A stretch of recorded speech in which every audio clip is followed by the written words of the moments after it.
Hello and welcome to Meet Your Double Feature, a double-blind movie review podcast. My name is Thomas, joined as always by my brother Frank. Frank, how's it going? I'm very, very excited today. This is a very special episode.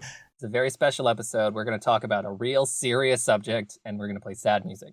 Yeah, exactly. Actually, no, it's a different thing. Frank, the reason we're excited is because for the first time ever, we have a guest. Do you want to tell the world, the people, about our guest on today's episode? Do I want to? I feel like you should be the one, right? This is my very dear friend and collaborator, director, I guess multi-hyphenated, but director, film industry aficionado, Austin Balke. You forgot choreographer? I'm kidding. Wow. I said multi-hyphenated. Yeah, multi-hyphen. Oh my god, I love that. Okay. Hello. Awesome. Yeah, hello. Thank you so much for joining us. Thank you for being our first guest on the show. I could not think of anybody better because ever since this podcast began, I have been plugging the movie that Frank was co-producer on called Nate and Moriah in Venice. It is an independent drama shot on location in Venice, Italy. And I've always said Frank co-produces that movie. And I feel like there's been this soft implication of like, who's the other half of the producers for that film? So today, Austin, that's you. Writer, director. The film is, your project since its inception, and you and Frank worked together to bring it to life. And we're excited, not just because Austin is here, but because the film is finally available to stream nationwide on Amazon Prime Video. So doubly exciting, double announcement. Woo. Not just nationwide. We just got word that it's streaming in other countries now as well. Oh, we got international as well. Fantastic. Yes. This morning it said streaming in Ireland. So all the Irish baddies. Celebrate St. Patrick's Day by watching a movie set in Italy. Ooh, good timing. Now, we're going to get more and more into that, but just as a quick plug off the bat, the film is currently available to stream nationwide and in some other places on Amazon Prime Video. You can find a direct link to it in the description to rent or purchase. We also have confirmation the film is coming to Tubi. No release date confirmed for that yet, but stay tuned to our channels and our social media, and we'll let you know when it's available on Tubi as well. General announcement is the film is now available to watch, which is very exciting. I believe, to my recollection, the film was first put into production. I mean, you shot it, 3-4 years ago now? It was a while ago. Turns out it's really hard to finish a movie, so we learned. Yes. Yeah. I mean, let's dig right in. We do have a blind recommendation that Austin provided. That's going to be the second half of our program today. But here in the first half, I just want to talk about Nate and Moriah in Venice because I think it's super exciting. It's the first picture released by Sardonic Motion Pictures, which is the production company the two of you work for. Austin, going to toss things straight over to you as our guest. Tell me a little bit about the film, Nate and Moriah in Venice. I think people have heard the title from us a lot, but they maybe still don't know what it's about, kind of what the vibe is. So just elevator pitch, what can they expect? Well, you may have guessed from the title. It's about a couple named Nate and Moriah, and they're on vacation in Venice, Italy. And things are not going so well in their relationship. The film takes place over the course of a day as they sort of meander the canals and the streets of Venice, Italy. And we kind of watch their relationship woes and sort of deteriorate throughout the day and see where it goes from there. It's definitely a slice of life film and very dialogue based. Two characters brought to life by our amazing actors, Michael Ridley and Corinne Micha. And we shot it on location in Italy in the streets. Literally, we'd put the camera and all of our equipment on our backs every day and go out for, it felt like 100 hours, but probably 10 to 12 hours a day. And in August in Italy, and it was so hot. And but yeah, we just we found the locations we wanted, shot it there in public, and it was kind of the coolest thing we've ever done because it was so run and gun, and it was so oh my god, we're making a movie exactly how we want to, and nobody was telling us what to do, and it was just the best thing ever. And then it really, I feel like it really did come together in the edit. There was this huge concern about audio and about continuity, and we shot it so fast, and then seeing it all come together in the end and be cohesive, and I think it's good. Has been so amazing. So now that it's available for people to watch, it's just cool. It's super exciting. I mean, I was very much on the outside of this production. I like knew what was happening. I got to see a couple of the earlier screenings of it when it was, pre-final effects and everything. So being able to see multiple iterations of it was fascinating to me. And just seeing the finished product, knowing all the work that went into it, is fascinating. Like Frank and I, obviously, we cover movies for a living, essentially, and we've both like spent our whole lives watching them. But getting to see the actual end to end of like, we have a script to we have a movie is such a gargantuan effort. It's nuts. I guess Frank, just added commentary from you. What was your experience like? My memory is that actually filming the movie was like a physical toll on everyone involved. Oh, it definitely was. That's I was going to jump in with what Austin had already said. The days were really long, and we had the huge advantage that was it the Venice Film Association, or like the Venice Film Commission, yeah. Yes, they gave us permits to shoot anywhere in the city as long as we didn't impede any foot traffic, which was like huge. Like you don't that's something like, here in LA, that's unheard of. You need permits to shoot even anywhere out on the sidewalk. So like the fact that we could go anywhere in the city and shoot was amazing, but also because the production was in Italy and we did all of our pre-production here in the States, and it was so guerrilla. We had to do a lot of things on the fly. So our days, especially Austin and I's, were so long because we would do an entire 12-hour day of filming and then have to go back out at the end of the day oftentimes and find our shooting locations for the next day. Oh gosh. and kind of even change like the way we were going to shoot certain scenes like on the fly. And, there were definitely times where we would like, the two of us would just step off to the side and like panic in like a corner about like how we were going to like. I literally am visualizing some of those moments right now as you say it. Yeah, me too. Yeah. So and also like Austin mentioned, like we were literally like, super small crew. We had our two lead actors and then a crew of 4 people, and we were lugging around heavy camera equipment like all through the streets of Venice in the dead of summer. I think there was a heat wave going on in Europe at the time, so it was just like incredibly hot. So yeah, it was a very physically demanding shoot. Like coming home from that, I was like, it took a toll on my body. Yeah, which is interesting because I imagine there's a bit of that in any production, but your guys's was such a small crew and there's such a blending of roles. I mean, like Austin, you were like writer director primarily. Frank, I think cinematographer was like kind of your main stated role, but clearly even just from hearing you talk about it, it was sort of just a group effort. It was just like, we have to do all the parts, we just need to get this finished.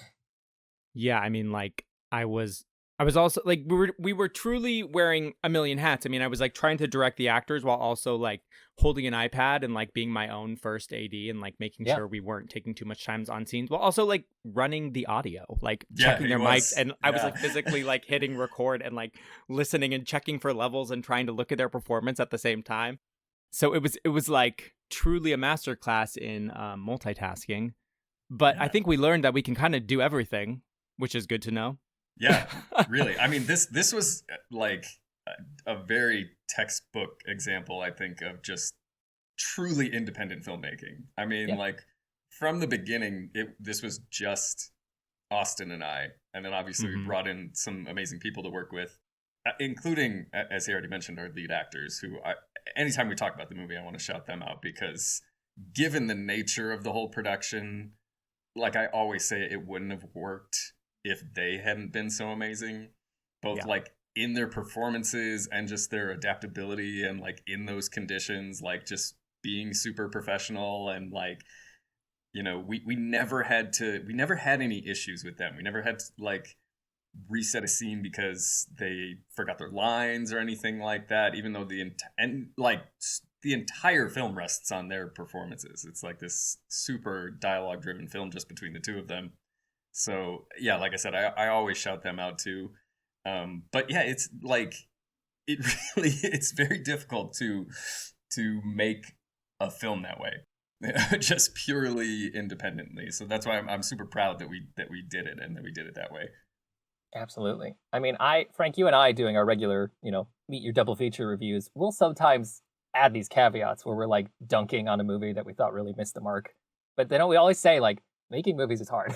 Like we always soften the blow by being like, we're not saying you guys didn't work really hard on this. We just evaluate the finished product. And especially after looking at the odyssey you guys went through making your first full-length feature here, it amazes me, honestly. And like you said, the two actors drive the whole experience. I guess one of my questions that I had written down that I was thinking about, first off, Austin, for you, was the film always from its inception set in Venice, or was that something that was based on like where you thought it would be manageable to actually shoot the film in?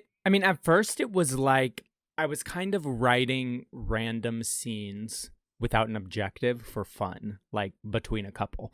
And I find writing dialogue to be incredibly enjoyable. So it was just something I was doing at the time. It was almost therapeutic because I was kind of pulling things from people who were annoying me in real life and like baking them into characters. And and so I started to write this couple, no goal in mind, then randomly took a trip to Italy with my sister, and we stopped in Venice. And I had been before as a kid, but as an adult, I was like, I remember the whole time thinking, I got to write something for Venice. Someday I'm going to film a movie here. And then I get home and I'm like working on this random script again. And I was like, you know what? This could be a couple on vacation. And I was just in Venice. So let's see how that goes. And then started writing it and started researching the doability of it. And it seemed like something we would actually be able to do. A lot of people were saying like, you can't do that. Like, you're not going to be able to. The sound's not going to work. It's going to be so difficult. There's going to be so many people. But surprisingly, was not all that difficult to get a permit with the size of our crew. And as I started to break down the costs, yeah, it was expensive. But, the fact that we all knew going into it that we were going to be paid very little and did everything as cheap as possible with a very small crew actually made it doable. So at that point, we were just kind of like gung-ho about it. Let's do it. And we can do it and just go in. I think going into things slightly delusional and thinking, what's the worst that can happen is kind of, the best way to do it. Even as we got there, I was like, what are we doing right now? This is like insane. But the delusion got us through, at least the shoot, pretty smoothly. I feel like that's probably the story behind more famous films than we realize, is the delusion got us through. Because it is an ambitious project. Like you narrowed your scope where it made sense, focused on your two main actors, but you cover so much ground. I mean, the film, structure-wise, I think the most obvious connection I could draw would be to the Richard Linklater trilogy, like Before Sunrise, Before Sunset, Before Midnight, in that it's primarily two characters. It's driven by their dialogue that gives you a storytelling arc, but you set the whole thing against this huge variety of just scenic, compelling, like vistas, essentially. I mean, you cover so many different aspects of what someone would want to see in a film set in Venice. We get a gondola ride. We got a gondola ride in there. Of course. And that's a great scene, too. Exactly. And you get to see all these different like landmarks and really just feel like you're enveloped in that space. And the city becomes a character in itself, which I think is fun. You have your two leads, you have Michael and Corinne, and then you have Nate and Moriah, I should say, the characters. And then we have Venice, like as the backdrop for this whole drama. Which was kind of why I named it that, because I was like, This is what the movie is. It's two characters and it's a city. And what's beautiful about shooting somewhere like that is we might not have any money, but we don't need money to make the city look amazing. Like the production value of shooting there was more than we could have paid for anywhere else. So it's like you step outside and you have something more beautiful than anywhere else in the world. And so it's going to look good if you can just like get a good performance. So yeah, that was a big draw. I guess, Frank, this kind of moves over into your side of the coin here too, doing cinematography primarily. How much of the shooting was any particular location or any particular shots like already kind of established in your head going in, or was it genuinely just we know roughly a location and we have to conceive the visual language as we go every time? It was kind of a mix. I mean, like Austin had definitely picked out like very specific locations that some scenes were going to happen in, and I think for the most part that was where we would wind up shooting. Like you mentioned, obviously, like we knew we had a scene set on a gondola, but it wasn't until the day we were going to shoot that scene, I remember us like walking up, having the conversation, being like, "Do you think they're gonna let us shoot on this gondola?" Yeah, I was so stressed about that the whole week. I was like, "What's gonna happen here? I really don't know. Let's go. Let's get on the boat." It was just like so many things. Like I really like looking back on it, you can kind of see like how much of the film was on this like razor's edge of things going horribly wrong and not working. I remember at one point Austin joking like, well, maybe at least we got a vacation out of this if we don't get a movie out of it. Or like, at least this scene would make a random good short film. It wouldn't make much sense, but we got something. Yeah. Yeah. But I mean, like with, like you were saying, both of you, like Venice absolutely is like a character in the film. And it's like not only gorgeous, but it's also just like historic, you know? So it's just like you're like, it made my job so much easier as the cinematographer, because like, I mean, I look at it and I'm like, that looks great, but so much of it's just because Venice is just so easy to shoot, you know? I mean, it's just, like Austin said, it's like one of the most beautiful cities in the world. So I feel like that's a huge appeal of the film too, is just like getting to see so much of that space. And I also feel like, you know, we've mentioned this too, but like, for me at least, and I think for all of us that were there, was a really cool way to experience a place like that for the first time, because we were very immersed in it by what we were doing, you know, as opposed to just going somewhere on a trip and kind of, you know, hitting the like sort of famous landmarks. We were in interesting like back alleys and like, you know, spaces we wouldn't have normally ever gone in. I mean, like we rented like what do you call it? A palazzo to live in while we were filming, because I was like, I need this scene to be pretty, so let's just live in this place that we're going to use as a set. I mean, like who in like a famous square in Venice, you look out the window in the morning and you were like, oh my God, this is crazy. Exactly. It was so gorgeous. So it was like we were living it as we were filming it, which was like really cool. It was almost like documentary-esque in that way, I guess. Like, and yeah, I feel like we had a lot of conversations about that while we were there too. Like, just like we shot that whole scene on that island. It was like the graveyard scene. Yeah, the cemetery scene. And yeah, I remember at one point we were like, are we ever going to be here again in our lives? We have no reason to ever come to a place like this, you know? But it's like we were there because of this, and it just really kind of like elevated the whole experience, I think. Yeah, which is probably in part what helped the city in the final film feel like so much of a character, is that it was something that you had to experience. I mean, it was Nate and Moriah in Venice, but it was Nate and Moriah and Frank and Austin and whoever else was in the crew in Venice too. The rest of the crew, yeah. Yeah. That's fascinating. I want to, I guess, just to further expand on the story and touch on the two actors' performances. So for Nate and for Moriah, I guess, Austin, again, back to you, like, what in your mind was the character of Nate on the page, and how much did that change once you actually got an actor in front of you to embody that role? Like, I guess for either one, for Michael as Nate or for Corinne as Moriah, like, was there anything added to their performance that you think in the long run actually kind of changed the actual character in the story? That's a great question. You know, I think I wrote it, you know, with a much more comedic tone, thinking that both of the characters were going to be like really obnoxious and dry and like hard to like. Like that was how I approached it, as the goal was for them to be unlikable. Because one of the things that was interesting to me was like, how unlikable can I make these characters? How far can I push them before the audience rejects it? So that's kind of how I approached it initially. And then what was interesting is I kind of put a scene that I felt was more comedic as the sides for the auditions. And when Michael came in and read it, he read it in a really serious way. And I was like, oh, like, I didn't think of it this way, but I guess like it's so interesting how this could be interpreted in multiple ways.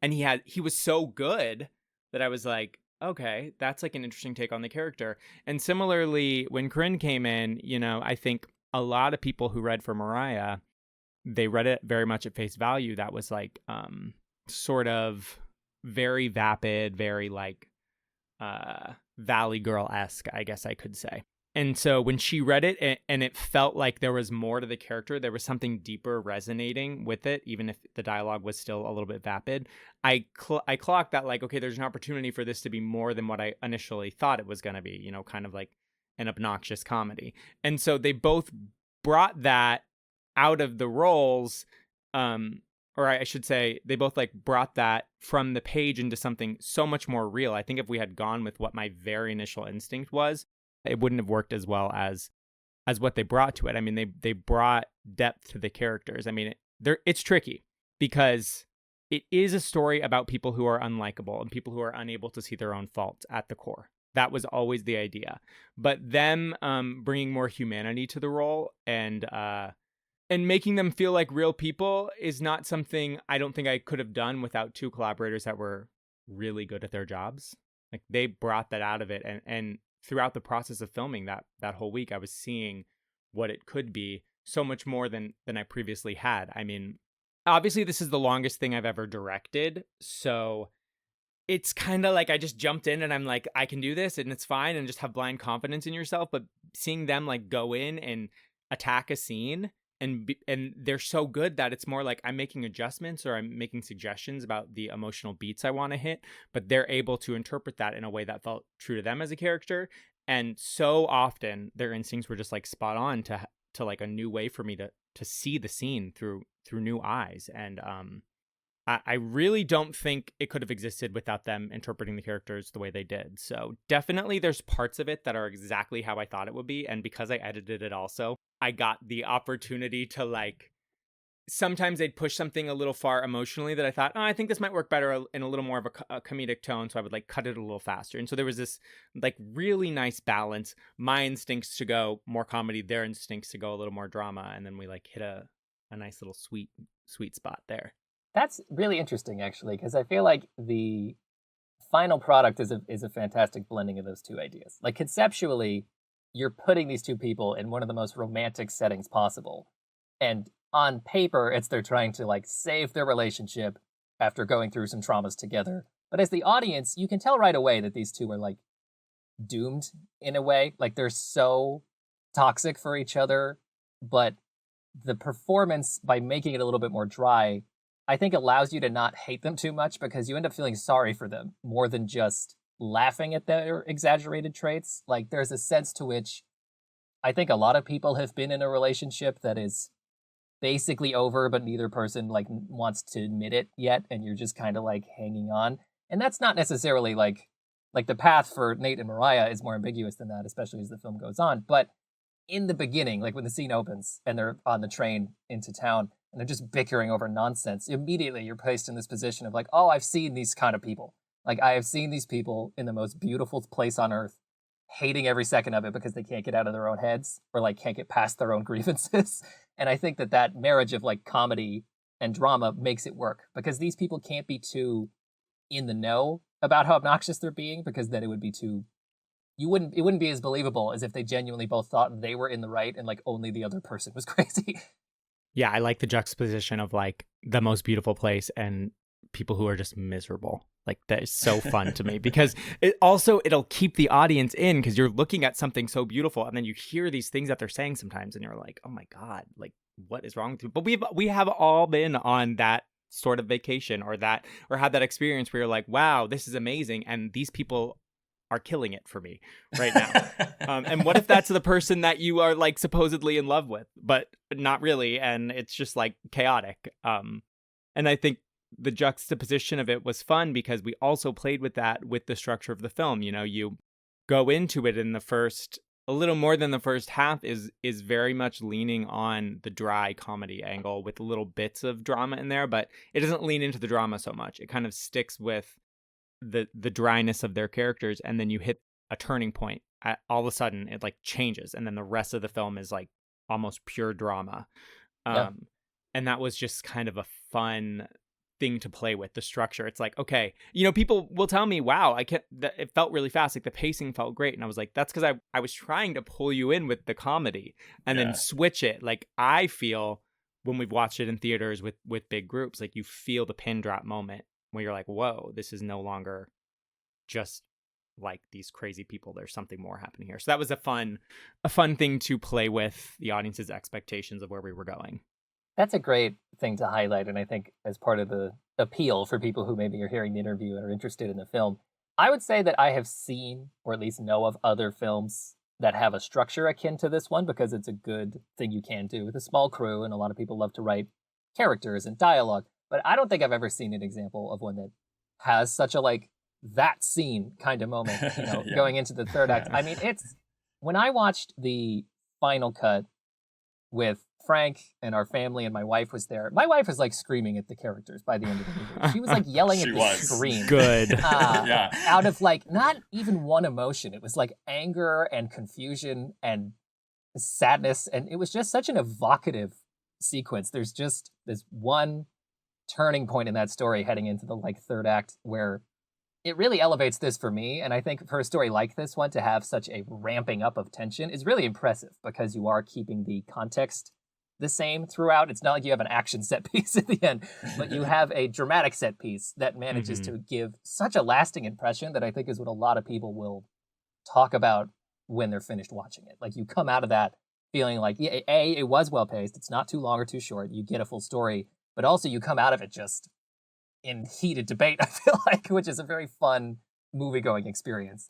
No, that's a good point, actually, because I've having talked to people that have seen the movie, I think it's interesting how people get different things out of it. They'll either relate to one of the two characters more, or like, as I think you were mentioning earlier, Thomas, it's just like you can kind of, everybody has had some kind of relationship, like romantic or otherwise, where you could kind of like feel where you are in between these two and the conversations they're having.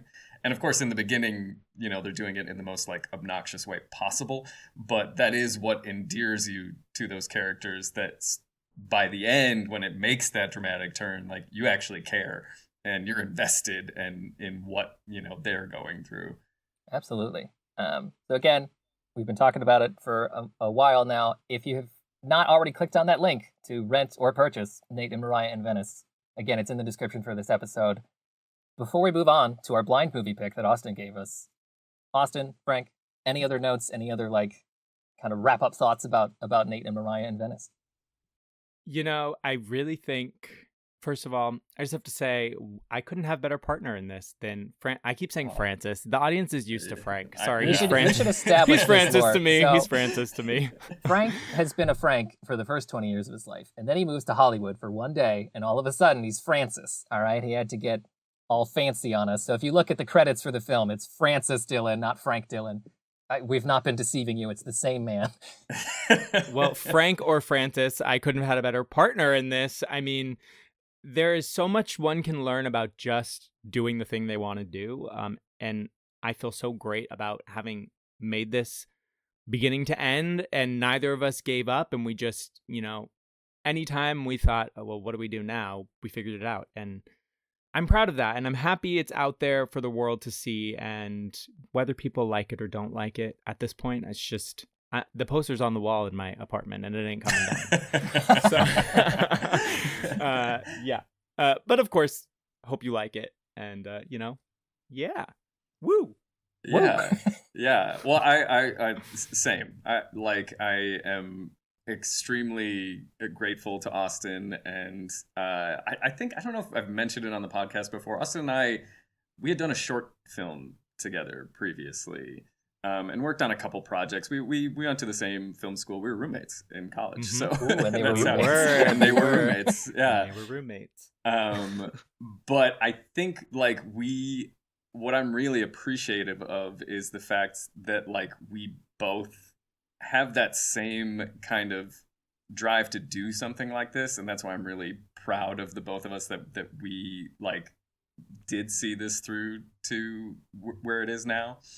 And yeah, it's just been like so much fun. Like Austin said earlier, like one of the coolest things I've ever been a part of. So I've been really appreciative of that. And last year we got to like see the movie in theaters like across the country because it was screening at all these film festivals. And so like to put all that effort in, and then to actually like be able to sit in a dark room and like hear people laughing at the jokes. Oh my God, when people laugh, it's like, you'll never know a better feeling than when a joke lands. And especially when they're strangers, you're like, they're not doing this to make me feel good. They actually think it's funny. We did it. Exactly. Like, that was so validating and rewarding. And just like every step of this process has been like that, like challenging, but rewarding. And so, again, very appreciative to Austin, and, stay tuned to Sardonic Motion Pictures, because I think this is just the beginning. Yeah. Lots of things are cooking. Things are cooking. We leave the link to sardonicmp.com in the bottom of every episode. I'll say this podcast launched when it did as a promotional vehicle for this film, and it has taken on a life of its own since then, and Frank and I love doing it. But like the timing and the urgency of like, we should get this out there was partially because we knew that your film was hitting the film festival circuit last year. So this moment of it being available to watch, Austin having you on the show with us, like, it's a full circle moment of like, this is why this podcast exists. And I truly hope that anybody who is a fan of our show goes to check it out. If only because maybe they've heard Frank's takes about movies on the show and they want to go criticize him for a change. I think it's funny to be able to have the contrast of like film discourse blended with like, you actually are doing it. Like, you guys have made a film, you have, it's more to come from Sardonic MP. So congrats again. Thank you very much. Thank you. And while we're being appreciative, I'm very appreciative of my brother Thomas as well for this podcast, and this is like one of the most fun episodes for me, because I'm here with my two main artistic collaborators. So this is really cool. Yeah. And I'm glad now that we get to talk about another movie that we all watched. That's true. Okay, so this is the end of our first half. If you've been listening so far and you're wondering where's the movie review part of the show, that's coming up after the break. We have asked Austin to bring us a blind movie pick. We're going to be talking about 1969's The Italian Job. So stay tuned after the break. Sorry, I cut you off. Do it again. No, woos are good. We're leaving this in. We're leaving that in. That's in the edit.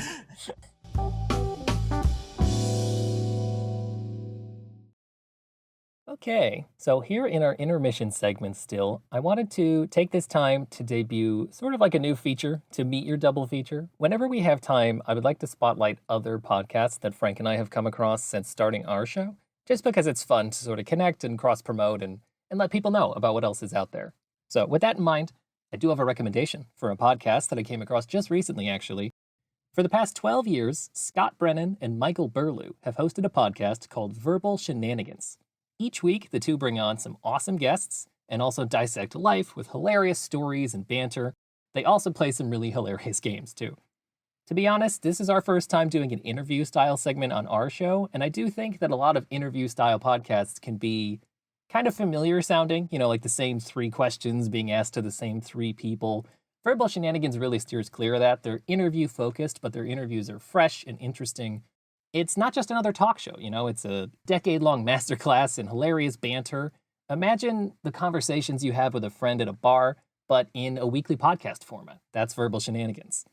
Outside of the banter, too, it's really just a who's who in terms of guests that have appeared on Verbal Shenanigans so far. Of course, they've been doing it for over 500 episodes, and they've talked to a lot of interesting people. For film and TV fans here on Meet Your Double Feature, they have talked to a number of different actors and television presenters, people whose names you might know, like Mark Summers, John Walsh, even John Schneider, who we've been talking about superheroes a lot recently. John Schneider was on the TV show Smallville, so connection there.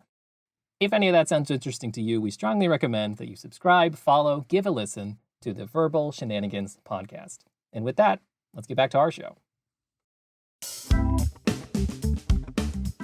Okay, coming in now on the other side of the break.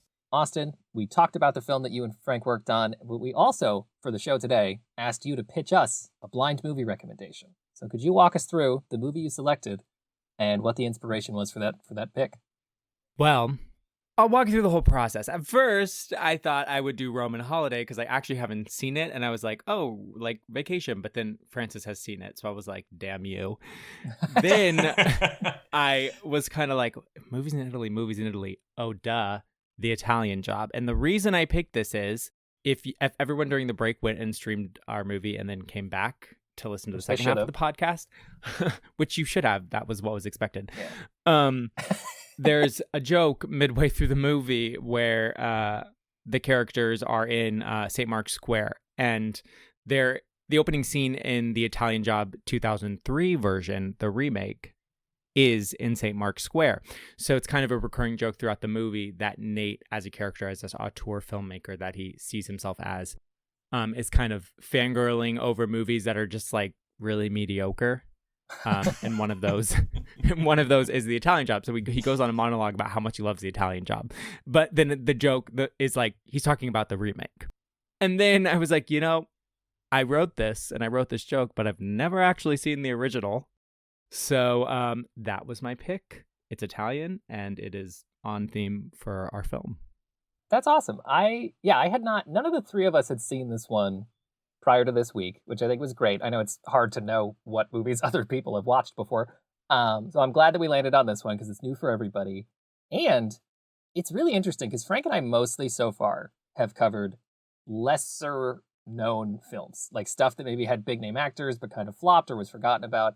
Italian Job was the opposite, where I knew it existed. I did not know that it is like landmark British film, like a significant entry in the British film canon, to the point where there were references to it when London hosted the Olympics. Like they did a recreation of the bus from the end of the movie, and they put like dialogue from the movie in the closing ceremony. This is they like put the Spice Girls on the Mini Coopers. Yeah. Like the Spice Girls came out on Mini Coopers. So this is fascinating. This is going to be a case of like people will actually probably know this one and have their own thoughts about it. But we're going in blind. We each just watched it for the first time. I guess maybe, Frank, let me throw it over to you first. General thoughts on 1969, The Italian Job. Well, based on the general vibe I'm getting from the two of you, I think I might be the outlier here in that I did not love this movie. All right, cut his mic. Yeah. and I will say, I mean, I like after watching it, because this is my process for the show, is I will just watch the movie with as little like outside influence as possible, and then afterwards we'll do some research on it. And I realized after the fact, like you were saying, what a like landmark British cinema film this is. And I feel like watching the movie outside of that context, it didn't resonate with me in a strong way. There was a lot of stuff I liked in it, like to always kind of pull out the positives. And this might sound harsh, but the stuff that I really liked, like some of the shots that were like the most interesting to me, I'm like, oh man, that's really cool. It's just a shame it's in this movie. Oh my goodness. The entire country of England just turned off the show. They're done. They're not coming back. I mean, British humor is very particular, and I do find some of it funny. But like my thought for most of this movie was everything was like almost a joke. It was like almost funny, but it didn't quite get there. It was like they like thought about trying to be funny and then changed their minds at the last minute. But isn't that in its conception kind of a funny thought?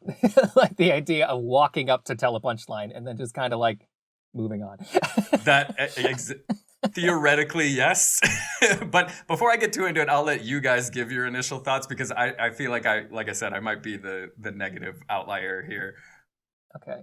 This is good though, because now we got the balance of opinions. One might say the balance is sort of like on the edge of a cliff. We will get to that. Yeah, Austin, what are your just like top-down thoughts on the film? Top-down thoughts.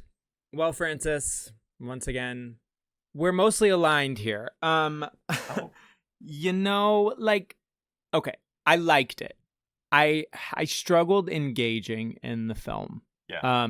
What I'll say is, from the get-go, the movie started, and I was like, ooh, I'm going to love this. Like, the opening sequence was so cool, and the soundtrack was great, and it looked so gorgeous, and the shots and the cars and the Italy, and I'm like, oh my God, this is right up my alley. So I started off on a really high note, and then I guess I didn't know it was a comedy, because I also didn't do a lot of research. So I was like, this is such a weird tone.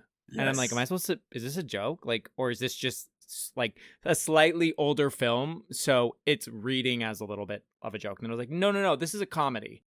So I was definitely on the edge of like not really thinking it was funny, but like appreciating the humor. But then more than anything, I just found bits and parts of it kind of odd. And I was kind of confused. Like I don't really consider myself. I'm normally pretty good at like clocking what's going on, and I'm not talking about the overarching plot because they kind of hit you over the head with that like 5 times, with what the plan was. But I'm like, oh, this guy, he runs the prison, and then I was like, wait, he's a prisoner. And I don't know, those kind of revelations were happening to me throughout the movie where I was just kind of like taken aback a little. But what I will say is I do agree with the cinematography is what, no matter what, I mean, was so gorgeous. Yes. And I kind of had that like, wow. It felt sort of like I thought of you, Francis, because I was thinking about your love of Kung Fu. Yeah, yes. Martial arts. And how that, some martial arts sort of things, and how some of those films were built around the idea of like, what big stunt do we want to do, and how can we weave that into a sort of narrative so we can get to our big stunt piece. And I was thinking, okay, they had shots in mind and they had their big ending chase in mind. And they were like, how can we get to these things? And I will say I enjoyed it. I did not love it, but I am glad that I watched it, and it was really beautiful to look at. Okay. Yes. This is interesting. I'm glad we've gone through this order, because Frank, I think, was unsold. Austin, you were like teetering like a bus.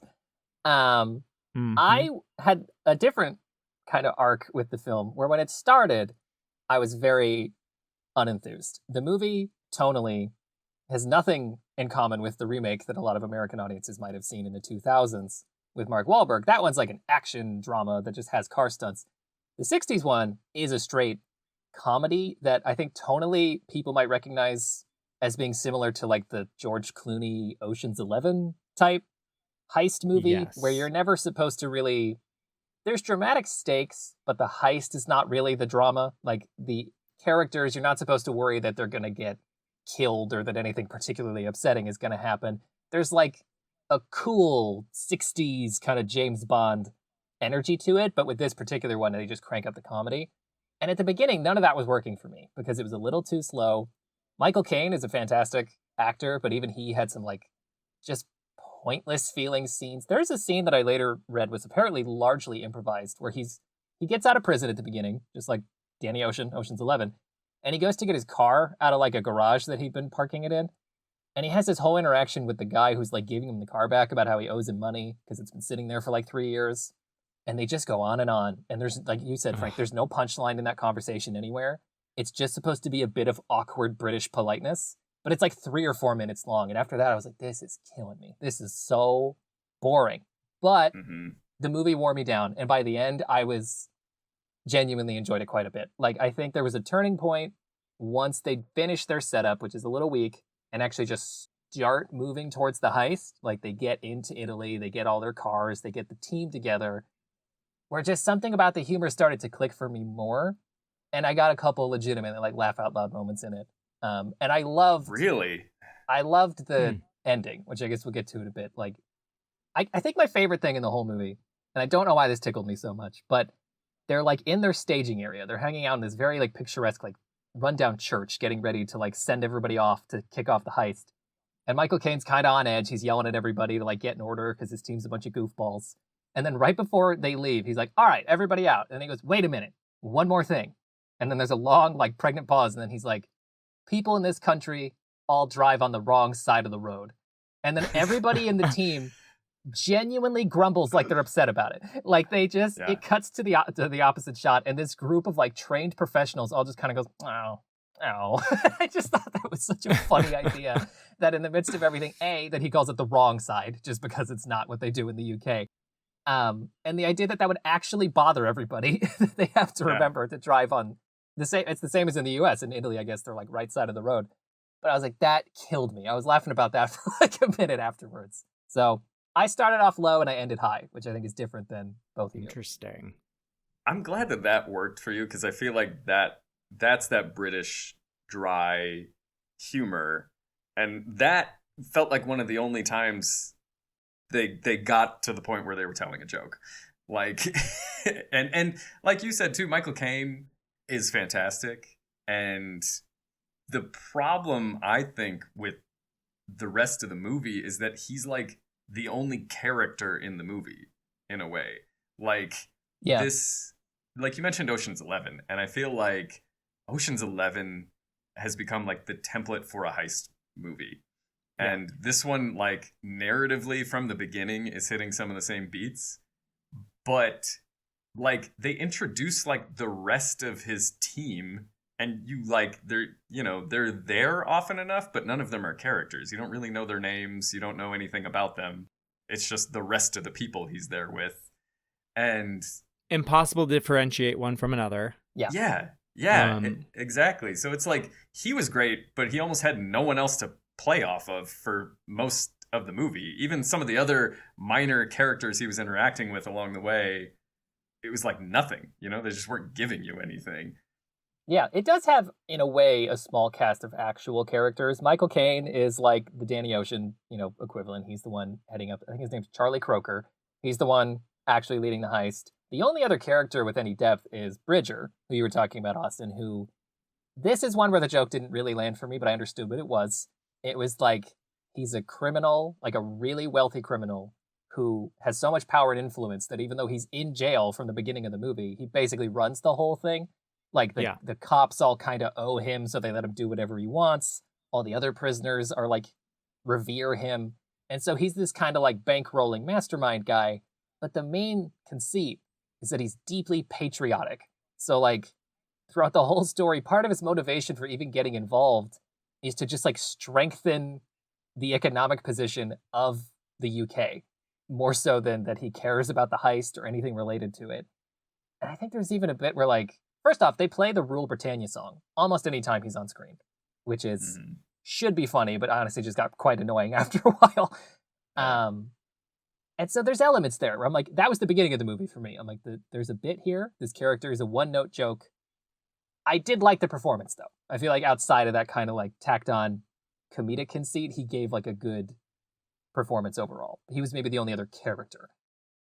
To touch on his character really quickly, though, I didn't delve into this too much, but I think part of the context of his character is lost because I think he is based on an actual like political figure in England of the time.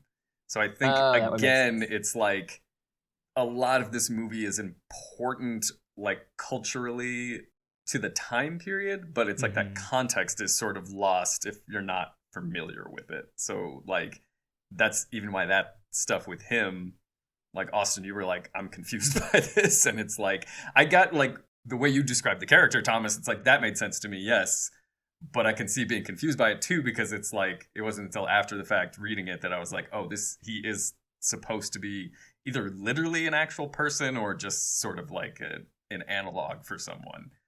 I found his introduction being like a bathroom gag to be really off-putting to me. Like, I know that's so ridiculous, but I was like, okay. And now, like, the rest of the movie was colored by that scene where I was just confused at where they were. Like, I did not clock that they were in a prison. I was like, what is this weird building there? I don't know. And why does he have guards to go to the bathroom? Like, I was sitting there thinking about what was happening, and then I was like, why is he obsessed with the queen? Like, I don't know. I obviously...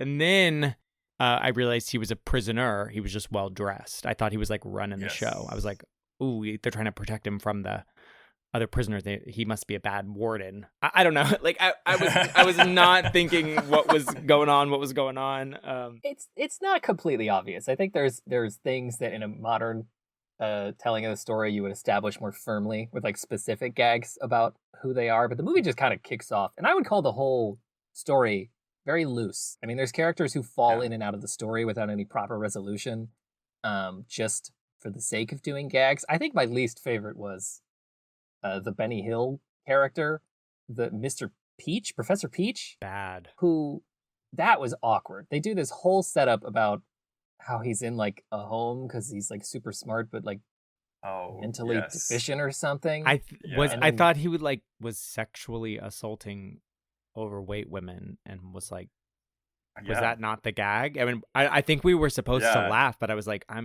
why can't this lady get through doors? Like, what? There was Yeah. And then he just leaves the story. He just like is there. They give him a role that's like not really shown, but just described, that he's part of the like the technological side of their like heist. And then he just chases some woman away, and then you never see him again. I think he was think he gets arrested. He's Yeah. arrested. Oh yeah. So he gets arrested, but like they don't go get him. Like he never comes back. So what was the purpose? Like he didn't fulfill his part of the plan. There was like a Even man dressed as a woman doing some sort of tech thing, right? Oh, they were trying to disrupt, like the security cameras, because the heist itself is they're trying to steal gold in the middle of a traffic jam, which is sort of similar to the plot in the remake, where they essentially know that there's a gold shipment that's being delivered by plane and taken to like a central bank or something. And so their goal is to initiate a massive traffic jam in Turin and then rob the truck in broad daylight and just get away amidst the confusion.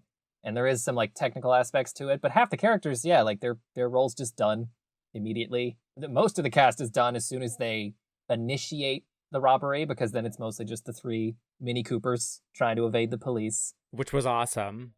That part was Yes, awesome, but it was maybe yes. not earned, in the sense that it was like, we really like this. We have some fantastic imagery of them driving up and down roofs of tall buildings and over jumps and in rivers. But by the time you get to that point, you're like, did we really build to this, or did we just kind of do it at the end?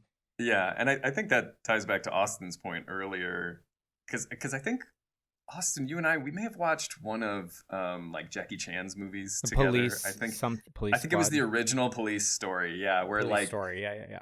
and like I remember in like the commentary for that film, it was what like you were talking about, where it's like Jackie Chan, he's talking about like building the movie around the action sequences. And I feel like the note I have about this movie is really cool / dangerous looking ending sequence that got there in the most dull and uninteresting way possible. Like it was just. Did you like that part of their elaborate scheme? They were like, we're going to throw these transmitters to block security cameras. We're going to do some other high-end hacking thing to disrupt all the street lights so that everybody gets stuck in gridlock. We're going to drive our car through the back streets. And then in the key part of the heist, when they actually approach the van carrying the gold, the step in the original plan is beat the crap out of all the military guys and take it. And I was like, how is that? In public. How did you just bank on that work? Can you imagine if in the middle of Ocean's 11, George Clooney was like, so then we get in the vault, right? And we just beat up all the guards. Well, no, that's also a note I have. I'm like, these guards have guns, and their plan is to walk up to them with sticks and hit them with sticks, and that works. Like, Not just sticks, they also were wearing blue jumpsuits, okay? Yeah, that's true. Very threatening. They all matched. I don't think they were bulletproof jumpsuits, so I think the visors might have been. The visors had like chicken wire on them. I was like, okay. They looked like football helmets, like American football helmets. I would have assumed the plan would be that you make so much noise that you can offload the gold without the people driving the car even knowing about it, or something, like some elaborate thing where you draw them away and then you steal the gold and you leave. But they're like, no, we just knocked them unconscious. And I was like, wow, that is not clever. No. And like, as long as we're talking about the plan of their heist here, the next step was like also confusing to me, because they like drive the gold into this room and then like barricade one entrance, and it's like the police are trying to break in through that entrance. And I'm like, at this point, I'm like, okay, this is interesting. How are they going to get out of this? And then they like go out the back door, and I'm like, if there's a back door, why didn't the police come in through that way? Like, why were they trying to get in through the only blocked off entrance to that They went space, through like you a know what I big mean? house with like Yeah. the cars drove out some sort of mansion, and I was like, I feel like I missed some. I didn't understand the architecture here. I thought they Me were neither, trapped in yeah. a room, and then all of a sudden we're in the museum, and then driving part made through no the sense. open air market. They spend a lot of time telling you the plan, but unlike a newer movie that would do like infographics to like show you what's going to happen, they kind of just rely on you to catch the dialogue. And then when it's actually happening, I was like, I don't really know the plan. And I don't know if that's No. funnier or less funny that I don't actually know what's happening. But I agree that it really does not play with what a lot of heist movies play with, which is like changing the plan on the fly. They're kind of just like, it mostly works up until the very end. Well, again, it's hard to for me at least, to not compare this to like an Ocean's 11, because with the guy that you were mentioning earlier that just like leaves the movie at one point because he gets arrested or whatever happens to him, in a different type of heist movie, that would be the point where it'd be like, okay, this messes up the plan. Now somebody else has to step in and fill his role and adds dramatic tension to the, you know, it's like the whole formula is like they tell you the plan ahead of time, set up your expectations, and then show you the complications along the way. And this movie doesn't do that. It like barely tells you the plan, and then when they're executing it, it's like confusing. And then, you know, you go back to that character and it's like, I guess we didn't need him at all because he's not here, and that didn't change anything. But to touch on the barely telling the plan, I felt like so much time was spent repeating some sort of plan that I was kind of like, okay, I don't really know what they're talking about. Like there was a sort of 16 millimeter video with very high production value to describe the plan first. And I was like, this is like, he hired someone to make this video, number one. But so he sort of explained it, and then he kept reiterating it to himself through the whole thing. Okay, traffic jam. I'm like, okay, I get it. And then it was like, and this is our team, and I'm going to tell you the plan again in a really long scene, which was more or less just like escape. And then we got to the mansion, the decrepit mansion or whatever, and they were like, and now we're going to talk about the plan again. I'm like, I get it. You take the gold and you go. And then we went to go do the plan, and the plan was, we take the gold and we escape. And it was really just like a really cool car chase. But I guess my modern day sensibilities with how I expect the formula of these movies to go is like, that's like, to me, your cold open to a heist movie is kind of what we got as the finale. And I know that's like my modern perception, I'm expecting like a turn halfway through there. I'm expecting someone who's on the team is actually the bad guy. And then like, what do we do? I'm expecting what ends up being the end of this movie to be like, I don't know, just like a moment of drama midway through an action scene. So I take responsibility for having incorrect, you know, expectations coming into it because I'm used to the formula of a heist movie. And maybe that's my own fault and why I couldn't connect to it. But I did feel like there was a long lead up only on Michael Caine's character, randomly having orgies. And I'm like, when do we get into the good stuff? Like, and immediately after that orgy, he goes to have sex with someone else. That's a lady. What he does. Yeah. three in a row. Boom, boom, boom. Yeah. It is like 3 scenes in a row. Yeah, that's just all he's doing. I will say Frank supports your point. They really just whiffed an obvious dialogue style punchline with that, because Michael Caine gets out of jail. His girlfriend, ? Like kind of, you know, like they're not that committed, but she is like his girlfriend, picks him up and takes him to an orgy and is like, here's these 20 women I brought for you. Way too many. And then way too many. I was talking about this with my wife. I was just like, what do you do in that room? Like, he's ruined. Where do you start? Like, imagine just being like, all right, I need like 15 of you to go wait over there for like 3 hours. Like, you go make my bed. Like, you go pick up my laundry. Like, because you're not going to get to each one of them. Yeah. But then later, there's another scene that is played as a joke where Michael Caine is sleeping with 3 other random women, because he's really good at that, I guess. And his girlfriend comes in and like storms in and like chases them away and gets mad at him. And the joke is, why is she mad about this if she invited all those other women the first time? And they just kind of like stumble over that punchline. There's no obvious like dialogue punchline to that. Michael Caine says it. He's like, well, I thought it was fine. And she just says like, oh, that was your coming out party. And then they move on. And I'm like, no, that's a funny interaction. Like, you've created comedy. Do the comedy. And they just That's what I'm saying. They always walk up to the plate and then turn around and go home. They just, there's nothing.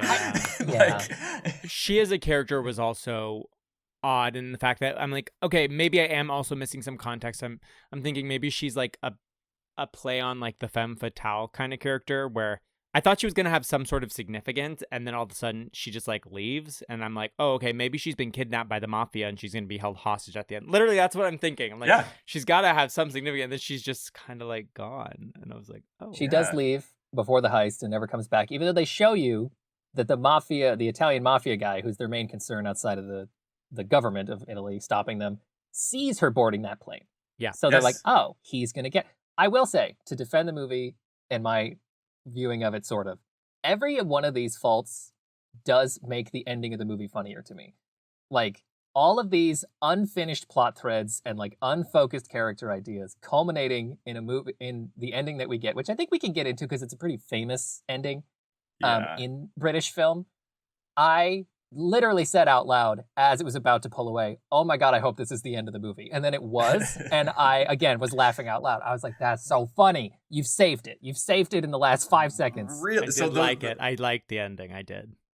Yeah. I mean, it's a literal cliffhanger. They're literally hanging over the edge of a cliff. Because like you said, the plan has no issues at all. No matter what happens, the plan is fine. They make fools of the police and the mob, even though the mob acts like they're going to be the ones who actually outmaneuver them. They don't.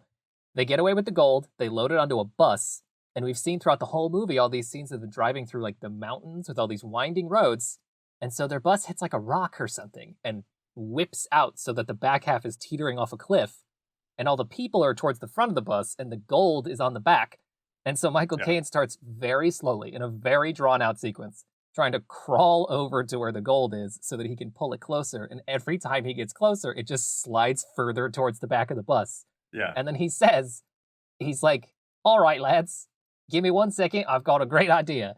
And then the music starts up again and we just start pulling away and we show this like helicopter shot of the cliffs. And then I'm like, is this it? Is this it? Credits. And I'm like, that's so much funnier than any other resolution to this story.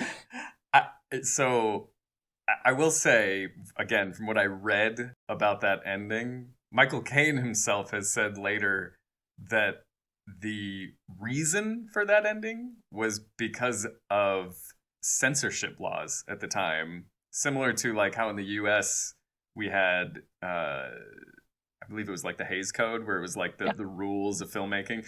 They weren't allowed to show these guys getting away with the heist. They couldn't be criminals and then be successful at the end. So they had to like leave it ambiguous. And then I guess the idea from there was it was setting up a sequel. That was the initial concept of the ending, was that they were going to do another film to follow up on where that goes. Which the movie does set up properly, because you have all these threads that as a viewer, you know, any one of us was like, okay, clearly the mafia is going to come back into the story somehow. They already showed that the mafia is on their way to intercept them. But then the fact that that doesn't happen is so funny to me. It's just like, nah, we're out. We've had our fun. You can all go home. See, it's funny that worked for you, because that is the intention. But like for me watching it, I didn't get that at all. I was just like, that's okay. Yeah, I definitely felt like it was just a lot of loose plot threads. And the ending did lead me to think, like, I was kind of looking at the Wikipedia. I was like, is there another one? It's like you set up all these interesting characters and then a lot of them just leave the story. And I was expecting, I was like, the mafia's got to have a presence here in the second half here. It's not just going to be this car chase. They're going to show up. That's why I'm like, they're going to show up and she's going to be kidnapped and it's all going to connect. And then I was like, okay, so... Well, because there even is... the guy, like you mentioned, Thomas, and you're talking about now, Austin, the mafia guy sees his girlfriend get on the plane. And then later there is dialogue from him where he's like, find people that flew out in the past couple days or something along those lines. So there's like a follow-up to that even, where it's like setting up that they're going to find her and where she went. And then we don't see that. So I thought the plane was going to explode. I was like, damn, they've got the budget to blow up this plane right now. Because they were blowing up everything else. Yeah. They did blow up a lot of stuff. You could do... I almost wonder how many of these later heist movies were like playing on the ideation that came from seeing a movie like this. Because the beginning of Ocean's 12, the like middle one, starts with Andy Garcia's character just tracking down all the people from the first movie and like capturing them all individually, which is a fun sequence in that movie. And it almost feels like what they were going for here, where it's like, oh, you got away with the heist, but we can track all the people involved and then the story's not over yet. Which I think would have been the sequel, would have been like, we have to now do a new job for the Italian mob to get even for what we stole. I will say, to concede what I was mentioning earlier, I don't think that all these loose threads leading to that ending were done with intention. I don't think they intentionally made it like an unfinished story to make that part funnier. I think that's just a coincidence. Yeah. Like, if they had done everything the same up to the bus scene, and then we get a more standard ending where like maybe it's just Michael Caine back in jail where he was at the beginning, to like put a button on it in a more normal way, then I would have been even less engaged. But something about with all the other missteps, them choosing to end it where they did, I was like, this was one good idea in the midst of everything else. No, I mean, I do enjoy, like, just for the shell shock alone. Because I remember watching it, and I was like looking at like the time code. I'm like, wait a minute. I'm like, this 2 movie's minutes gonna left. end in like There's 2 still minutes bus. left. I'm like, well, what's gonna happen here? Like, and then I was like, oh my god, that's the ending. So it like took me a minute to process even, but then I was like, yeah, I guess that's kind of great, like that they ended it that way. But also to touch back on something that you mentioned earlier, Austin, like of viewing this through like a more modern like sensibility. Like the version of this movie that you were describing, where it's like that sequence at the end happens at the beginning, and then there's a betrayal. Like you're describing the remake. Like that's what they do. The Italian Job is the opening Yeah. scene of the Italian Job remake. Right. Exactly. That's true. Yeah. It's funny bringing up the remake again. I had seen that movie. I think we'd all seen it a long time ago. Nobody rewatched it for this recording today, but my memory of the 2000s Italian Job was always like, it's fine. It's like that goofy action heist movie. But now, as much as it fulfills some of the narrative obligations of having an actual beginning, middle, and end, and a real story, I'm like annoyed in retrospect that they stripped all the comedy out of it. Like, I think that you could have made a version of this that was funnier. And clearly, there was just a kick going on because they remade Ocean's 11 around the same time they remade Italian Job. So there was something about these like 60s crime caper movies. Yeah. But Ocean's 11 held on to the comedy underneath the whole thing and makes that movie much better. Whereas the Mark Wahlberg one, I think there's comedy, but it's kind of like boring Western Michael Bay-ass comedy. Very like, Michael Bay. Yes.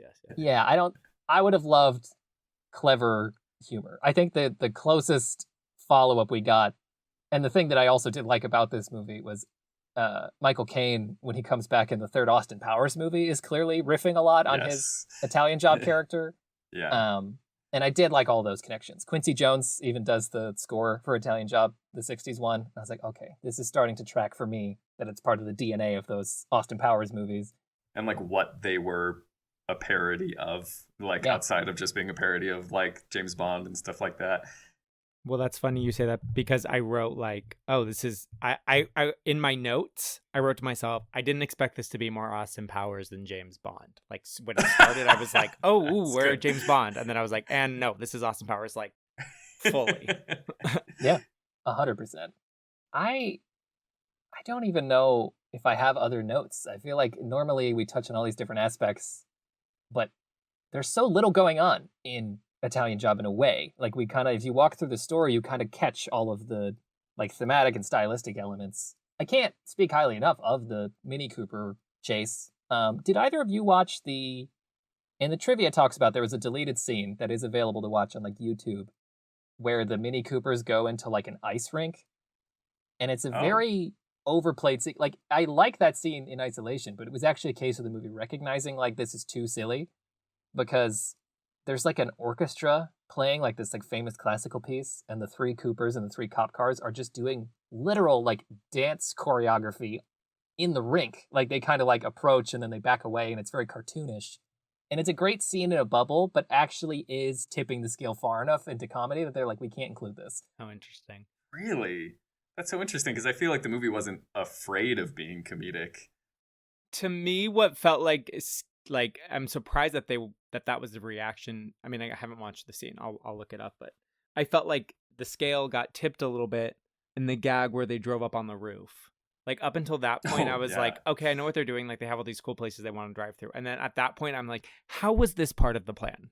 You were going to drive up on a roof, and then you were going to like, really? It was a beautiful shot. I was like, you were going to strategically park in these spots, very nicely framed, and then you're going to turn around and drive right back down. And like, just in case a cop car was chasing, like that's where I was like, and now we're in a pipe. Like, so I'm surprised that and I thought it was cool. I mean, I really was thinking during that whole sequence, like there was a location scout. He was going around and he was picking places that he wanted to see a Mini Cooper race through. And they said, we're going to do that. We're going to have it go through a pipe. We're going to have it go through, a dam or, in the water. So I'm surprised that the ice rink would have been cut. I thought the roof was one step too far for me.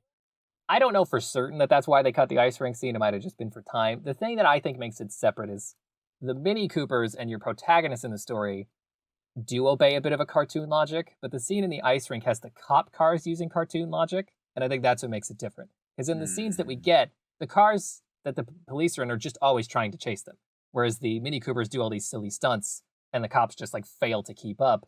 The ice rink scene, it looks too coordinated, like the police are like part of that kind Like of they're in on cartoon it, logic like- too. Yeah. So for me, that's why it doesn't work, but it is a fun scene that you can look up if you've seen the original film. You know, they did have cartoon logic at one point in the movie, and it was okay. So when the Benny Hill title card came up, I'm like, Benny Hill is in like, like, I'm like, is that this? Is that him? Yeah. I think it is, because then after he decides to sexually assault a woman on the tram and gets arrested, Besides. it's like they put her in like fast forward, like screaming in Yes. Italian, like, Yes.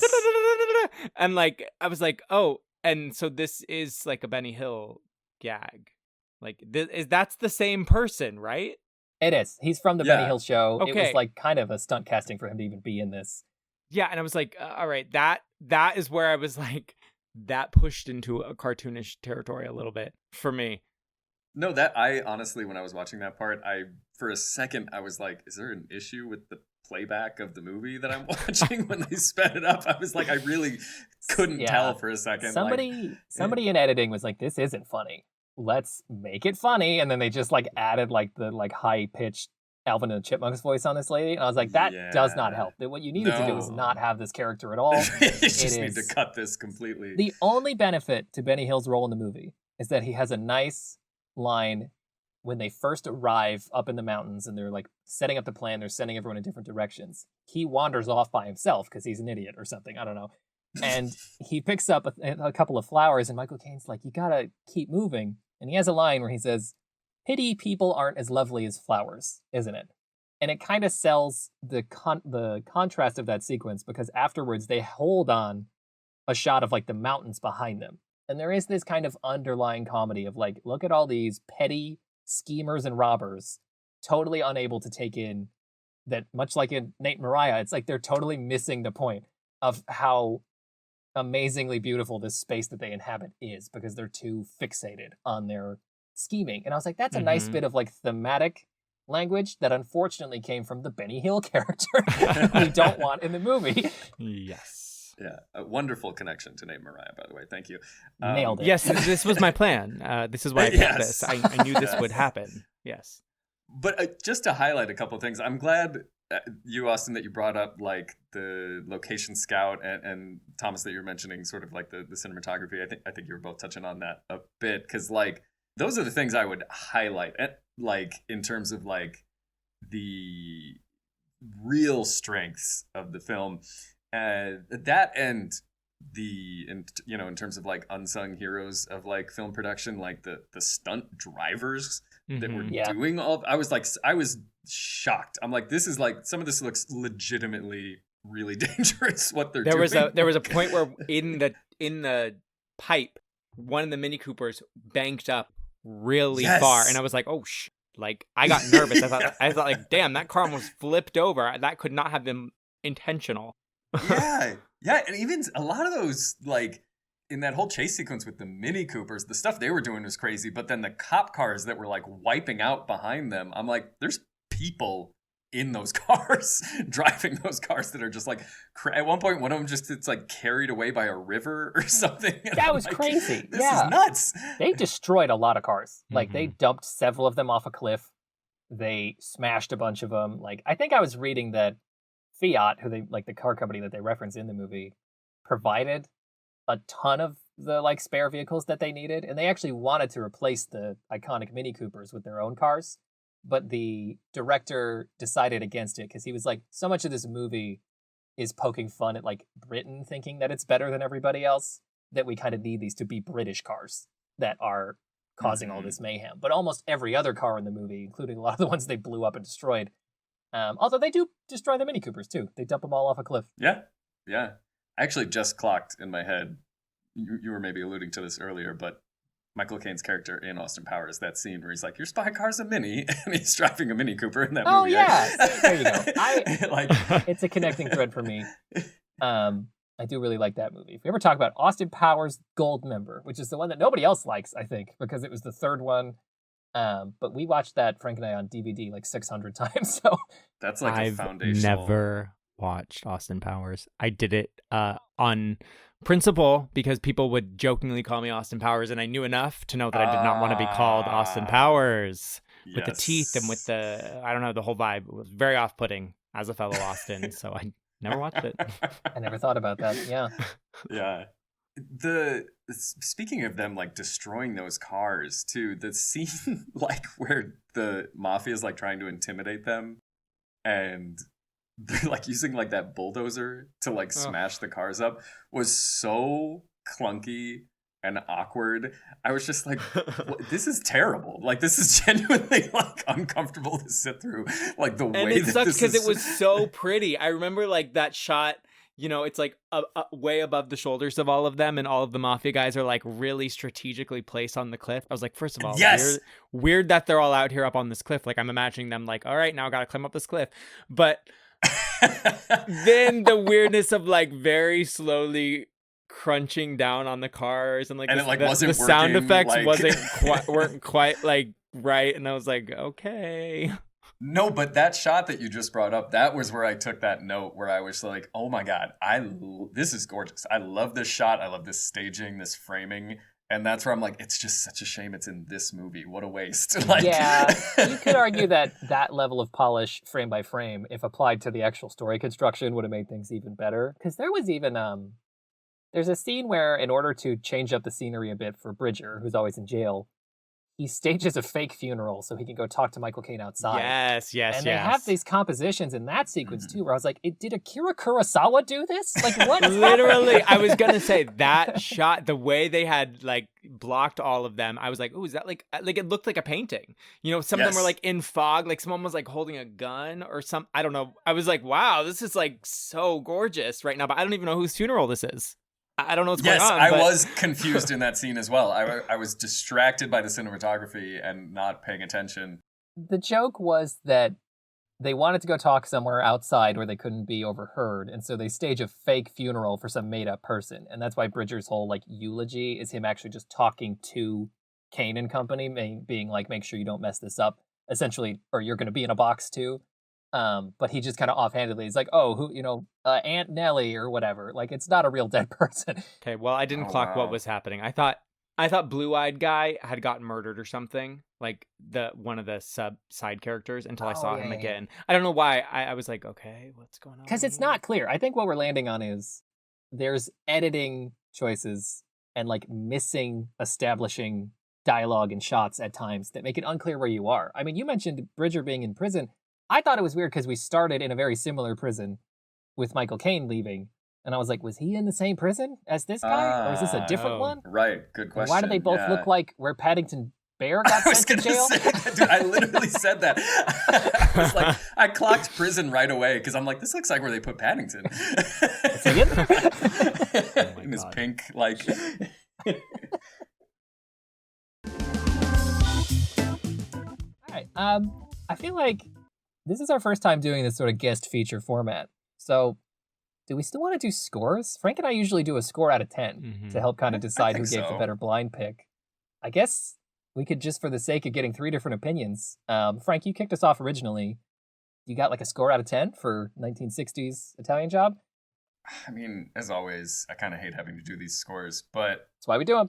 Yeah, because I mean, like, we try and take out the positives, I think. I think we try and aim for that. It's just kind of how we naturally engage with this kind of thing. And, we've talked about a lot of things that are very worthwhile and beautiful in this film.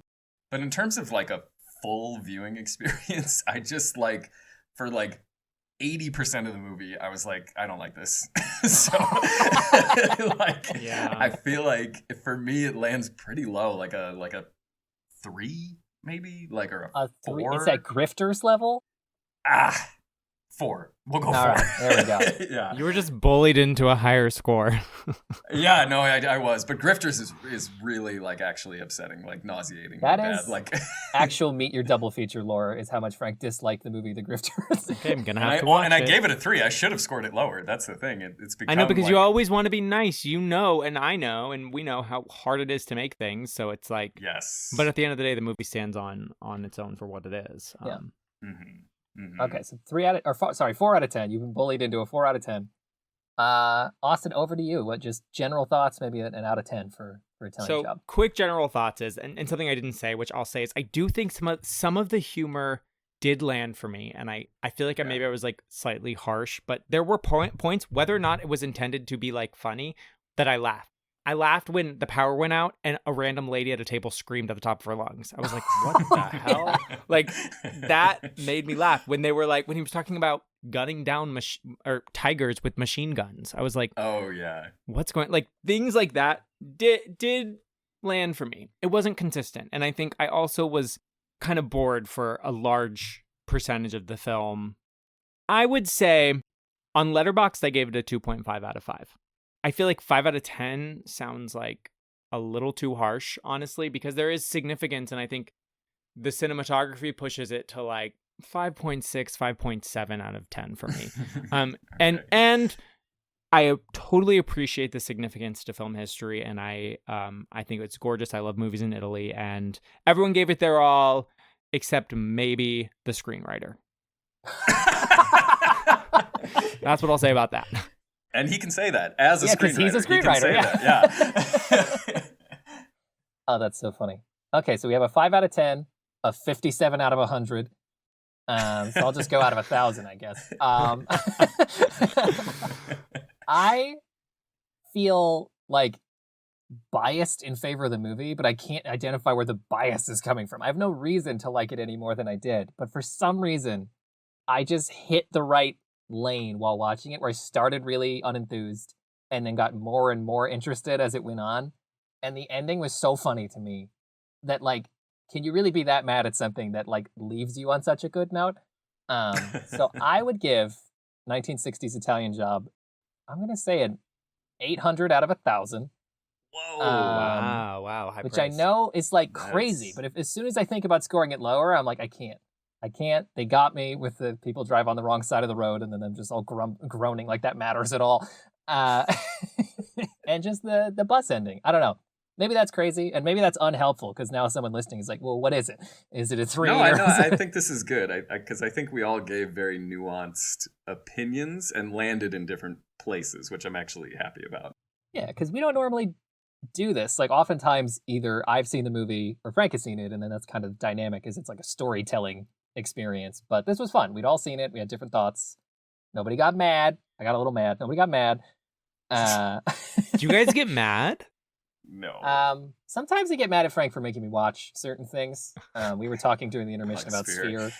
Frank asked me to watch Sphere. I have gotten heated about that in like several subsequent episodes because I hated it so much. I have to watch it now. I mean, I know at this it's point. becoming ironic. It's coming all the way around where now it's like, nah, it's funny again. But it's my favorite Queen Latifah movie.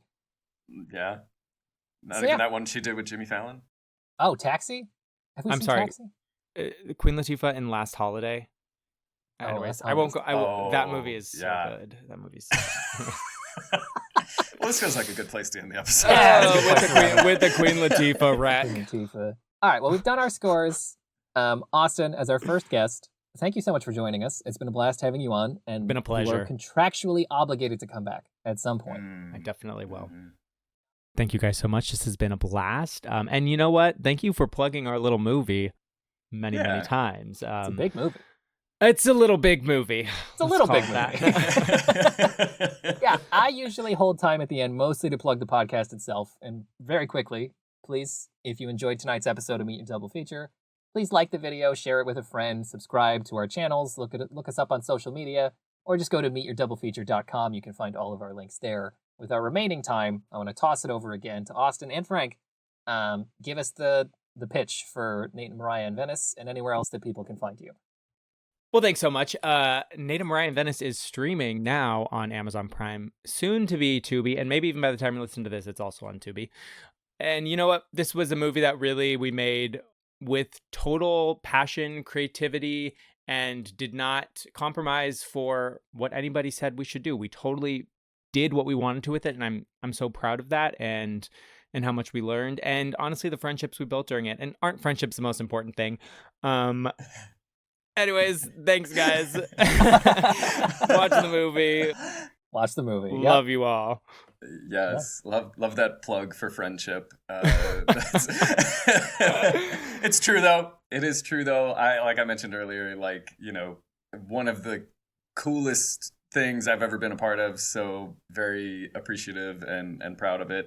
I think Austin already shouted out where you can check out the movie.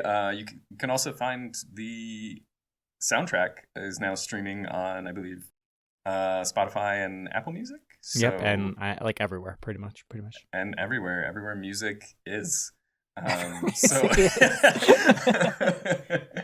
yes, go listen to the soundtrack. Go watch the movie. In fact, you brought up Letterboxd, Austin. Go rank the movie on Letterboxd. I mean, we give things out of 10 all the time, and people love their feedback. We want opinions. Maybe we don't ask for that enough. We also want to know what you think about movies. So please go rank Nate and Moriah on Letterboxd, maybe a 10 if you're feeling like it. Let us know what you thought about tonight's episode. And now, Austin, this is my favorite part of the podcast, because when we're done, we just tell Frank to make a joke so that we can close out the episode. Frank? And I don't call you that often, yeah. Frank. So Frank's actually going to do his Michael Caine impression for us and close us out. Bring it home, Frank. I don't know. Feed me your Michael Caine, okay. And then I'll... Okay, so the boss is full of gold. I can't do it.